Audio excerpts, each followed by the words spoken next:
옆에 있는 분들과 다시 한번 고백하며 인사하시겠습니다. 하나님이 우리의 기도를 들으십니다. 고백하시겠습니다.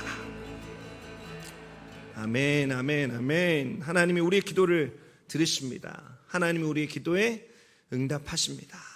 믿음의 기도에 산이 옮겨지는, 비록 작은 겨자씨만한 믿음일지라도 살아있는 믿음으로 기도하면 산이 옮겨지는 기적이 나타날 줄 믿으시기 바랍니다. 한 부부가 있습니다. 이 부부는 결혼을 하면서 한 가지 재밌는 원칙을 세웠습니다. 이 부부가 부부싸움을 할 때 소위 말하는 용용체로 싸우기로 한 것입니다. 용용체가 뭔가? 이거 쉽습니다. 그냥 말 끝에 용 붙이면 됩니다. 부부싸움을 하면 막 감정이 끌어오르죠. 갈 때까지 가면 이런 말 나올 수 있습니다. 아, 이럴 거면 헤어져. 지금 장난해? 아니, 난 진지해. 당장 헤어져. 이렇게 되는 것이죠. 그런데 이런 부부싸움의 끝까지 간 말들을 용용체로 하면 어떻게 되는가? 아, 이럴 거면 끝내. 용. 지금 장난해? 용. 아니, 용. 난 진지해. 용. 당장 헤어져. 용. 여러분도 웃기죠? 이렇게 웃음이 삐죽삐죽 솟아나오면서 부부싸움은 깊어지지 않고 금방 화해가 되더라는 것입니다. 물론 이 두 부부만의 원칙입니다. 이 영상의 댓글을 보니까 같은 방법 썼다가 화가 더 났어. 용? 이런 댓글도 있는 것을 봤습니다. 아무튼 이 부부가 왜 이런 원칙을 세웠겠습니까? 여러분, 부부싸움 할 때 큰일로 싸우던가요? 사소한 일로 싸우던가요? 여러분, 부부싸움뿐만이 아닙니다. 여러분, 큰일로는 절대 안 싸웁니다. 한국에서 IMF라고 하는 큰 어려움이 닥쳤을 때 어떻게 했습니까? 모든 사람들이 다 하나 되어서 금모으기 운동했습니다. 장롱 깊숙한 곳에 있었던 금붙이들 들고 나와서 우리 모두 하나 돼서 나라 빚을 갚자. 이렇게 큰일에 하나 되었습니다. 그런데 이렇게 큰일에 하나 되는 사람들이 부먹이냐 찍먹이냐 이것으로 싸웁니다. 그럼 부먹 찍먹이 뭡니까? 탕수육 먹을 때 소스를 위에서 부어서 먹느냐, 아니면 탕수육 소스에 탕수육을 찍어서 먹느냐, 이것이 부먹 찍먹입니다. 이 부먹 찍먹 가지고 사람들은 죽자 살자 싸웁니다. 잘못하면 탕수육 먹다가 진짜로 인간관계가 깨어지는 일도 있습니다. 여러분, 아까 말씀드렸던 부부는 그래서 선택한 것이죠. 이렇게 사소한 것 가지고 싸우다가 정말 상처받는 소리하고 막말하다가 더 중요한 부부관계 깨트리는 것보다 어리석은 것이 없다라고 생각했고, 그래서 싸울 때 언어 하나를 바꿔서 더 중요한 것을 지키려고 한 것입니다. 저는 그 영상을 보면서 말의 힘을 느꼈습니다. 그리고 사소한 변화가 주는 파급력이 생각보다 크다라고 하는 것을 느꼈습니다. 그리고 무엇보다 더 중요한 것을 지키기 위한 노력이 결코 어리석지 않다라고 하는 것을 배웠습니다. 오늘 본문 말씀은 우리가 잘 아는 예수님이 중풍병자의 병을 고쳐주신 일입니다. 그리고 이 말씀 속에는 우리의 삶에 더 중요한 것이 무엇인지를 알게 하는 내용들이 있습니다. 오늘 말씀의 제목이 더 중요한 것입니다. 오늘 이 나눔을 통해서 우리 신앙에 더 중요한 것이 무엇인지를 발견하고 그 중요한 것이 주는 은혜와 축복을 회복하는 저와 여러분 되시기를 예수 그리스도의 이름으로 축원드립니다. 용. 마가복음 2장 1절 2절 말씀 함께 보시죠. 마가복음 2장 1절 2절 말씀. 수요일에 예수께서 다시 가버나움에 들어가시니 집에 계시다는 소문이 들린지라 많은 사람이 모여서 문 앞까지도 들어설 자리가 없게 되었는데 예수께서 그들에게 도를 말씀하시더니, 예수님께서 이 중풍병자를 고쳐주신 사건은 예수님의 공생의 사역 초기에 있었던 일입니다. 이스라엘 북부 갈릴리를 중심으로 한 이 사역의 중심 도시, 예수님의 중심 사역의 도시는 가버나움이었습니다. 예수님은 가버나움을 중심으로 여러 도시와 마을을 다니시는 순회사역들을 하셨죠. 가버나움을 떠났다가 다시 예수님께서 가버나움으로 돌아오셨을 때 지붕을 뚫고 침상에 누워 내려왔던 중풍병자를 고치셨습니다.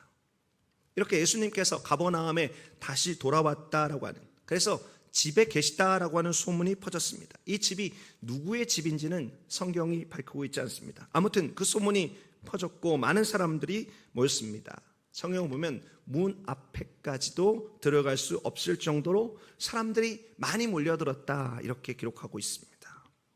왜 이렇게 사람들이 많이 몰려들었습니까? 당시 예수님의 인기가 계속해서 치솟듯 올라가고 있었습니다. 매일매일 예수님의 인기가 쭉쭉쭉쭉 올라가고 있었습니다. 왜 그렇게 인기가 올라갔는가? 예수님에게 수많은 기적이 나타났기 때문입니다. 여러분, 이 마가복음 2장 바로 앞에 있는 1장 말씀을 보면 이전 가버나움에 행하신 기적들이 기록되어져 있습니다. 사람이 많이 모여 회당 가운데 더러운 귀신을 쫓아내어 예수님께서 고치셨습니다. 또 회당에서 바로 나오자마자 시몬 베드로의 이 앓던 그 열병을 고쳐주셨습니다. 시몬 베드로의 장모의 열병을 고쳐주셨죠. 또 각종 병든 사람을 고쳐주셨습니다. 이렇게 기적을 보이셨으니 다시 예수님께서 가버나움에 돌아왔다는 소식을 듣고 사람들이 몰려든 것이죠. 여러분, 이 사람들이 모여들었던 목적은 단 한 가지입니다. 좋은 구경 났기 때문이죠. 이들은 예수님을 통해서 나타나는 기적, 그러니까 현상을 구경하기 위해서 이렇게 많이 모여든 것입니다. 그런데 예수님께서 그렇게 모인 구경꾼들에게, 예수님의 기적이라는 현상을 구경하러 온 그 구경꾼들에게 하신 일이 무엇이었습니까? 여러분, 2절에 그것이 나와 있죠. 2절에 예수님께서 이와 같은 일을 하셨는데 예수께서 그들에게 도를 말씀하시더니 이렇게 되었습니다.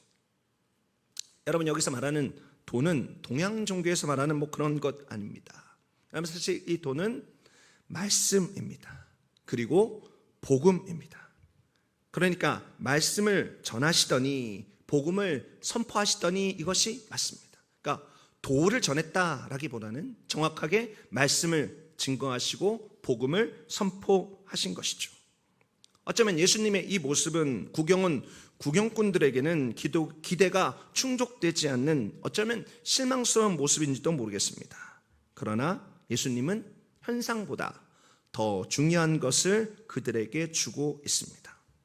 오늘 우리가 나누는 첫 번째 더 중요한 것은 바로 이것입니다. 그것이 무엇인가? 바로 현상보다 말씀, 현상보다 복음이라고 하는 것입니다.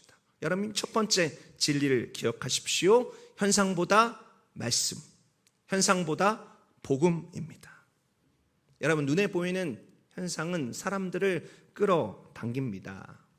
2022년도 3월 달에 있었던 일입니다.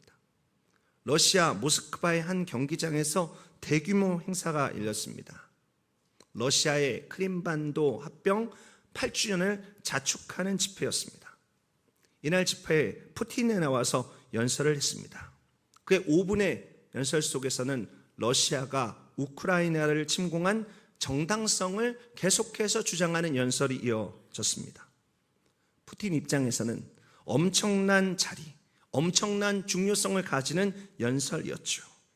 그런데 이 푸틴의 연설 후 정작 사람들이 주목한 것은 푸틴이 전한 내용이 아니었습니다. 사람들이 정작 주목한 것은 무엇인가? 푸틴이 이 연설을 하면서 입었던 패딩 점퍼에 사람들이 주목했습니다. 이 패딩이 러시아 돈으로 150만 루블입니다. 한국 돈으로는 1,600만 원짜리 패딩입니다.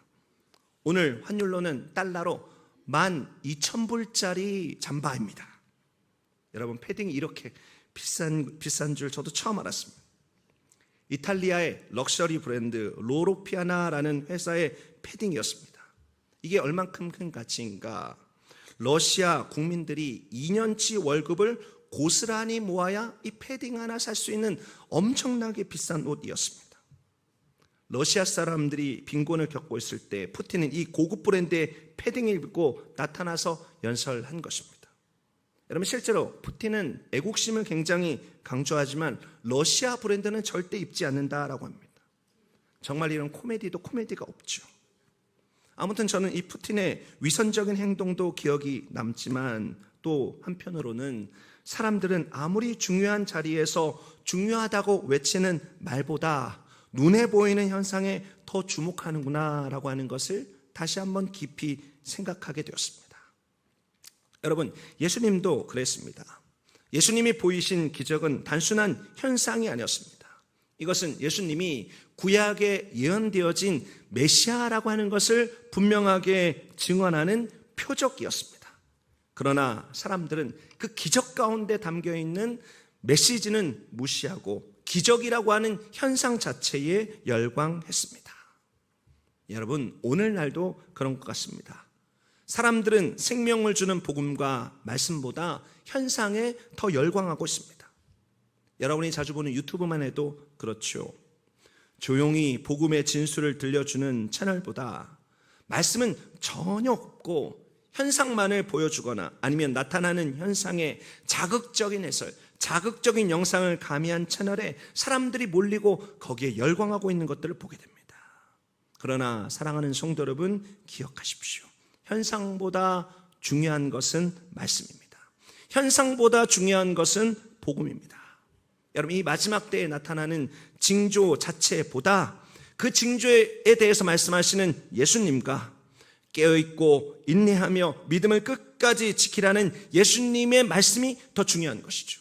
다시 한번 말씀드립니다. 마지막 때의 징조보다 더 중요한 것은 예수 그리스도이시고 예수 그리스도께서 우리에게 들려주시는 말씀인 것입니다. 여러분, 이것을 기억하며 현상을 보고 이리로 몰려가고 저리로 몰려가는 군중이 아니라 말씀을 붙들고 복음의 본체 되신 예수님과 함께 동행하는 제자로 살아가는 저와 여러분 되시기를 예수 그리스도의 이름으로 축원드립니다.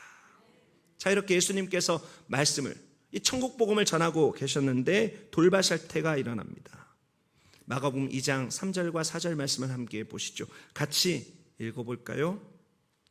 사람들이 한 중풍병자를 4사람에게 메어 가지고 예수께로 올세 무리들 때문에 예수께 데려올 수가 없으므로 그 계신 곳에 지붕을 뜯어 구멍을 내고 중풍병자가 누운 상을 달아내리니.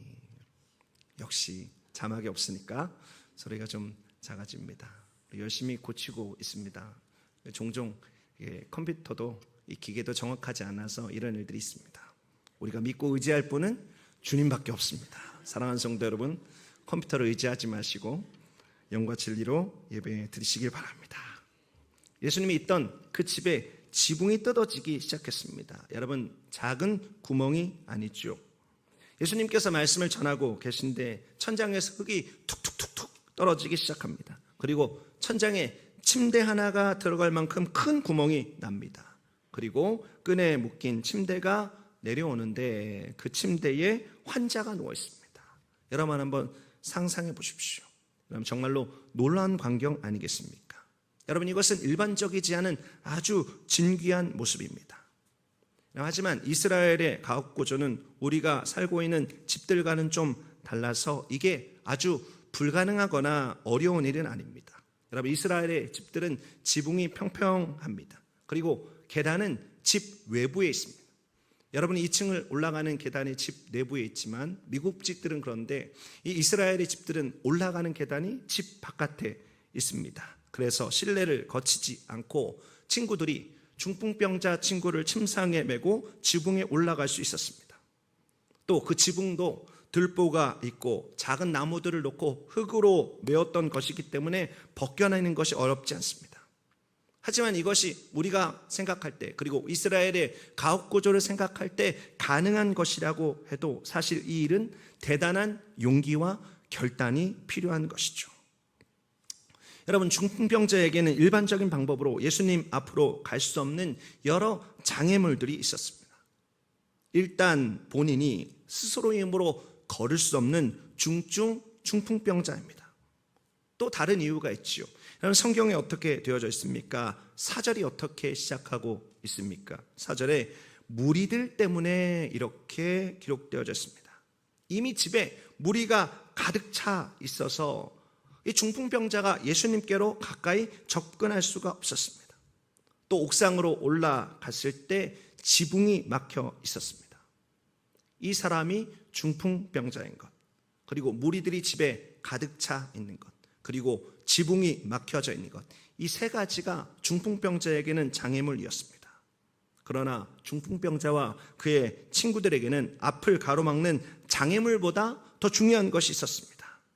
그들에게는 간절함이 있었고 그것이 그들의 열정이 된 것이죠. 그리고 그 간절함과 열정은 예수라고 하는 사람이 나의 병을, 그리고 내 친구의 병을 고칠 수 있다라고 하는 믿음에서부터 나왔다라고 하는 것입니다.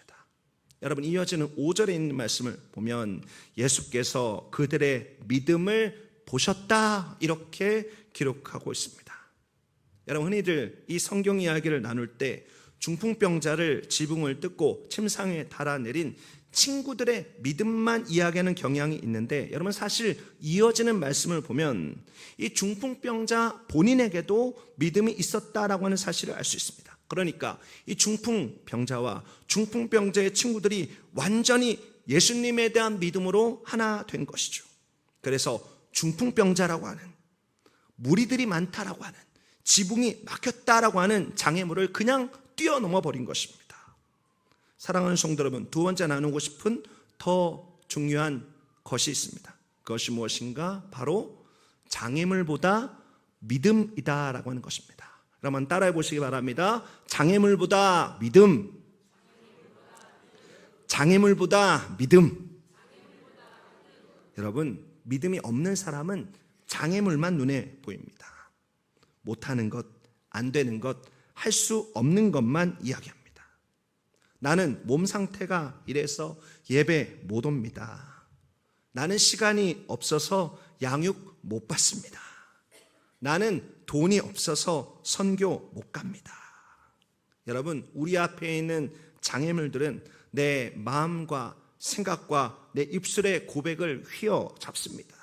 그래서 못한다, 안 된다, 할 수 없다에 우리들의 삶이 지배되어져 버리고 말지요. 하지만 믿음은, 예수님께서 우리에게 주시는 믿음은 우리에게 능력 주시는 자 안에서 볼 수 없는 것을 보게 합니다. 그 장애물을 뛰어넘는 거룩한 열정을 우리에게 불러일으키는 것이죠. 여러분, 솔직히 믿음과 열정만 있으면 갑니다. 여러분, 복지센터에서 빙고 게임에 운이 좋아서 다른 사람보다 빙고 먼저 하면 상품 준다라고 하는 믿음만 있어도 팬데믹 중에 복지센터에 사람들이 꽉꽉 차서 그 재미에 개근하는 모습을 봤습니다. 여러분, 제가 그것 나쁘다라고 하는 것이 아닙니다. 여러분, 그럴 수 있습니다. 복지센터에서 케어 잘 받는 것 중요하죠. 그리고 일상의 소소한 기쁨 누리는 것 너무 좋은 일입니다. 여러분, 그런데 우리들에게 균형이 필요하죠. 여러분, 교회는 어떻습니까? 여러분, 신앙은 어떻습니까? 여러분, 지금은 끝났지만 코로나 팬데믹을 지나면서 장애물 앞에 너무 쉽게 무너지는 우리의 믿음의 연약한 그 실체를 보았습니다. 쇼핑센터는 잘 가고, 친구는 잘 만나고, 복지센터에 모여서 빙고 잘 외치는데 팬데믹 때문에 예배는 못 옵니다. 신방은 안 받습니다. 그러니 빙고는 열심히 외쳐도 아멘 열심히 외친 일은 없었던 것입니다. 사랑하는 성도 여러분, 지난 금요일부터 좀 더 간절함으로 기도하게 되었습니다. 팬데믹이 끝난 지 한참인데 아직도 신앙의 깊은 잠을 자고 계신 교우들을 위한 기도가 마음속에서 간절하게 울려 퍼집니다. 또 여러 가지 시험 들었다고 하는 장애물 앞에 넘어진 교우들을 위한 기도도 마음속에 간절해집니다. 그 교우들이 믿음을 회복하고 믿음 안에 새롭게 되기를 간절히 소망하며 기도하게 됩니다. 사랑하는 성도 여러분, 우리가 함께 기도하기 원합니다. 우리가 지금까지 믿으며 외쳤던 믿음은 살아있는 믿음이어야 합니다. 산을 옮기는 능력의 믿음이어야 하는 것이죠. 예수님에 대한 우리의 믿음은 우리 눈앞에 있는 어떤 장애물도 넘을 수 있는, 또 그 모든 것을 이길 수 있는 능력과 열정으로 충만케 합니다. 세상이 감당할 수 없는 믿음의 사람이 되게 하는 것이죠.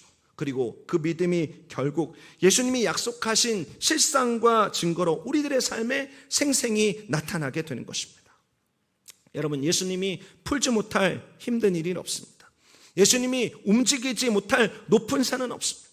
예수님이 잠잠케 하지 못할 풍랑은 없습니다. 예수님이 위로하지 못할 슬픔도 없습니다. 여러분, 장애물보다 중요한 것은 장애물보다 크신 예수 그리스도를 바라보는 믿음입니다. 중풍병자에게 있었고 지붕을 뚫고 그를 침상에 메어내린 친구들에게 있었던 믿음을 갖는 저와 여러분 되시기를 예수 그리스도 이름으로 축원드립니다. 그 믿음으로 장애물을 뛰어넘는 승리의 기쁨을 누리는 우리 모두 되시기를, 우리 워천 순복음 제일교회 모든 성도님들 되시기를 예수 그리스도 이름으로 축원드립니다.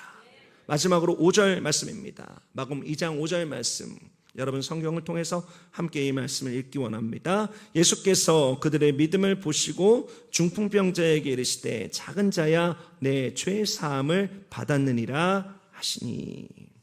예수님은 그들의 믿음을 보셨습니다. 여러분 다시 말씀드리지만 그들은 중풍병자 자신 플러스 그리고 그의 친구들입니다. 그리고 예수님은 그 믿음이 있는 중풍병자에게 작은 자야 이렇게 부르셨습니다. 여러분 이전 성경에는 소자야 이렇게 되어 있죠. 여러분 이것이 중풍병자가 키가 작은 사람, 덩치가 작은 사람 이런 뜻이 아닙니다. 여러분 영어 성경은 이것을 정확하게 번역하고 있습니다. 제가 가진 ESV 성경에는 이 작은 자를 son이라고 표현하고 있습니다. S-O-N 이렇게 표현하고 있습니다. 이것은 NIV에도 킹 제임스 버전도 마찬가지입니다. 그러니까 한국말 성경 작은 자는 아들이라고 하는 뜻입니다. 자녀라고 하는 뜻입니다. 예수님은 중풍병자의 믿음을 보시고 지금 그가 있는 집을 가득 채운 구경꾼과는 완전히 차원이 다른 그를 하나님의 자녀라고 부르고 계신 것이죠. 그리고 그 하나님의 자녀에게 죄사함을 받았느니라 선포하셨습니다. 여러분 예수님의 이 선포는 참된 믿음이라고는 전혀 없는 바리새인들과 서기관들이 발끈하는 반응을 불러일으키게 되었습니다. 신성 모독이다. 오직 하나님 한 분의 누가 능히 죄를 사하겠느냐. 그들이 이렇게 생각했죠. 이런 생각을 아신 예수님은 이에 대해서 이렇게 대답하셨습니다. 마가복음 2장 9절과 10절 말씀이죠. 중풍병자에게 내 죄 사함을 받았느니라 하는 말과 일어나 내 상을 가지고 걸어가라는 말 중에서 어느 것이 쉽겠느냐. 그러나 인자가 땅에서 죄를 사하는 권사가 있는 줄을 너희로 알게 하려 하노라 하시고 중풍병자에게 말씀하시되. 여러분 누군가의 죄를 완전히 없애주는 것과 병을 고쳐주는 것 어떤 것이 쉽습니까? 둘 다 어렵습니다. 하지만 병을 고쳐주는 것이 굳이 말하자면 둘 중에 더 쉬운 일입니다. 여러분 인류는 스스로 죄의 문제를 누구도 해결하지 못했습니다. 하지만 병은 부분적으로 고치는 능력이 역사 가운데 나타났습니다. 여러분 예수님은 바리새인 이 서기관들에게 이렇게 말씀하시고 스스로 이야기하신 쉬운 일도 행하셨습니다. 이 중풍병자, 하나님의 자녀된 이 중풍병자의 죄를 사해 주셨을 뿐만이 아니라 중풍병자의 병을 완전히 깨끗이 낫게 해 주신 것이죠. 여러분께 이 질문을 살짝 바꾸어서 다시 여쭤보려고 합니다. 여러분, 죄사함이 더 중요합니까? 병고침이 더 중요합니까? 여러분, 죄사함이라고 하는 말이 성경에 있는 아주 중요한 말인데 특정 이단이 이 말을 너무 자주 사용해서 오해를 살 수 있으니 이렇게 다시 질문을 드려보겠습니다. 예수 믿고 구원받는 것, 그리고 육체의 질병에서 기적적으로 고침받는 것, 여러분 둘 중에 어느 것이 더 중요합니까? 여러분 둘 다 중요하죠. 그러나 굳이 한 가지를 더 선택해야 된다면 무엇을 선택하시겠습니까? 여러분들께서 답을 하신 대로 우리는 그 답을 알고 있습니다. 여러분 그런데 이 질문은 제법 진지하게 생각해야 합니다. 그럼 저희 아버지가 간암으로 투병하시면서 오늘 내일 하실 때 누가 그것을 이야기했는지 할렐루야 기도원 김계하 씨의 한 관계자가 자신의 정체를 숨기고 저와 저희 어머니를 찾아와서 이런 이야기 한 적 있습니다. 김계하 씨는 이단이죠. 그들이 이렇게 말합니다. 신앙이 뭐 중요합니까? 일단 사람 살리고 봐야 되지 않습니까? 우리 기도원으로 오시면 장로님 고칠 수 있습니다. 여러분, 솔직히 그 말에 제 마음이 흔들렸습니다. 내가 정말 사랑하는 내 아버지 고칠 수 있다면 잠깐 가서 치료할 수 있지 않겠나라는 마음이 들었습니다. 하지만 성령님께서 우리를 도우셔서 어머니와 함께 단호하게 거부할 수 있었습니다. 예수님께서 우리들에게 어떻게 말씀하셨습니까? 마태복음 18장 8절 9절 말씀을 제가 읽어드리겠습니다. 만일 내 손이나 내 발이 너를 범죄하게 하거든 찍어버리라. 장애인이나 다리 저는 자로 영생에 들어가는 것이 두 손과 두 발을 가지고 영원한 불에 던져지는 것보다 나으니라. 만일 내 눈이 너를 범죄하게 하거든 빼어버리라. 한 눈으로 영생에 들어가는 것이 두 눈을 가지고 지옥불에 던져지는 것보다 나으니라. 사랑하는 성도 여러분, 기억하십시오. 마지막 세 번째로 나누고 싶은 더 중요한 것은 이것입니다. 바로 병고침보다 죄사함, 병고침보다 구원이 더 중요하다라고 하는 것이죠. 여러분, 오해는 하지 마십시오. 병고침이 중요하지 않다라고 하는 뜻이 아닙니다. 여러분, 신유는 예수님께서 행하신 아주 중요한 사역 가운데 하나였습니다. 신유는 너무너무 중요합니다. 그러나 예수님의 신유의 목적은 단순한 병고침이 아니라 종국적인 구원의 그 포커스를 맞추고 있습니다. 그리고 그 구원은 영과 흥과에게 놀라운 치유의 역사로 나타나게 되는 것이죠. 여러분, 둘 다 중요합니다. 그리고 분리될 수 없습니다. 하지만 구원이 더 중요한 것입니다.